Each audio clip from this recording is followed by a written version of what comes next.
Baik, perkenalkan nama saya Dila Fatis Supriyasa dan ini saya menjadi sebagai di sini saya akan menjelaskan tentang gigi yang saya gambar, yaitu gigi rahang bawah. Yang pertama dimulai dari gigi insisif 1 rahang bawah atau gigi 41. Gigi insisif 1 rahang bawah atau gigi 41 merupakan suatu gigi kecil yang berada di rahang bawah dan merupakan gigi yang mempunyai satu akar serta bentuk giginya itu gepeng. Setelah itu suatu gigi yang berada di kanan atau kiri yang dekat dengan median lain. Setelah itu pada pandangan langsung saja pada pandangan labialnya.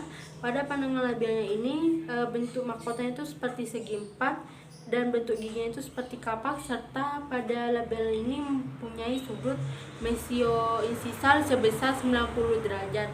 Lalu pada pandangan lingualnya, ini merupakan sama seperti pada pandangan labial, yang membedakan hanya terdapat cingulum dan fossa serta memiliki cervicalis yang mengarah ke arah apex. Yang ketiga merupakan mesial. Mesial ini seperti biasa mahkotanya itu berbentuk segitiga, yang membedakan hanya terdapat insisal H agak ke arah lingual serta permukaannya ini cembung ke arah cingulum. Ya. Lalu pada pandangan distal ini merupakan kebalikan atau bayangan daripada pandangan mesial, yang dimana yang membedakan hanya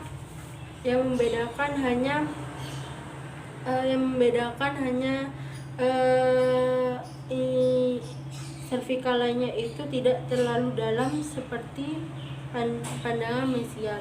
Yang kelima merupakan gigi pandangan insisal, yang dimana antara mesial dan distalnya itu sama atau simetris.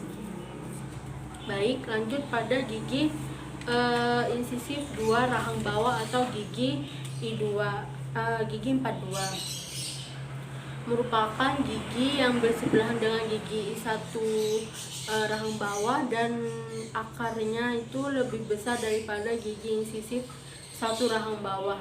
Langsung saja pada pandangan labialnya. Pada pandangan labialnya ini bentuknya sama, yaitu seperti kapak serta mempunyai disto insisal yang agak bulat dan garis insisal yang turun, dan garis insisalnya itu yang turun ke arah distal.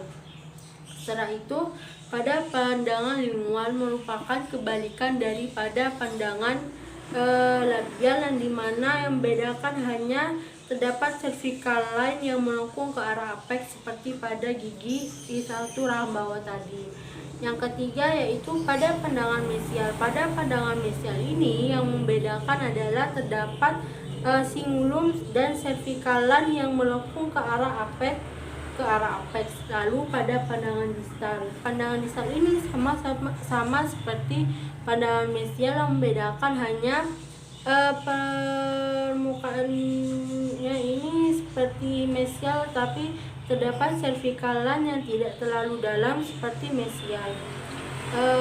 Yang terakhir yaitu pandangan insisal. Pada pandangan insisal ini sama seperti pandangan insisal I1 rahang bawah atau gigi 41, yang membedakan hanya permukaan labialnya itu lebih besar dari permukaan lingualnya.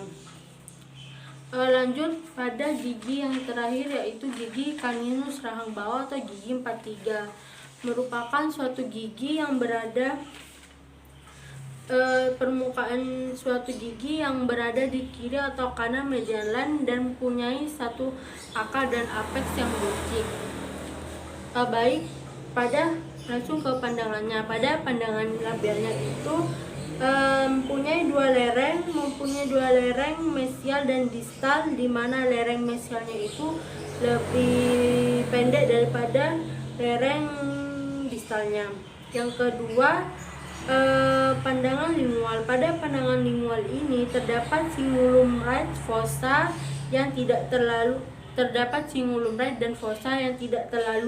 jelas dan cervicalan yang melengkung ke arah apex. Rata-rata pada bagian lingual gigi rahang bawah ini rata-rata servikalanya ini mengarah ke arah apex. Yang ketiga yaitu pada sudut pandang mesial.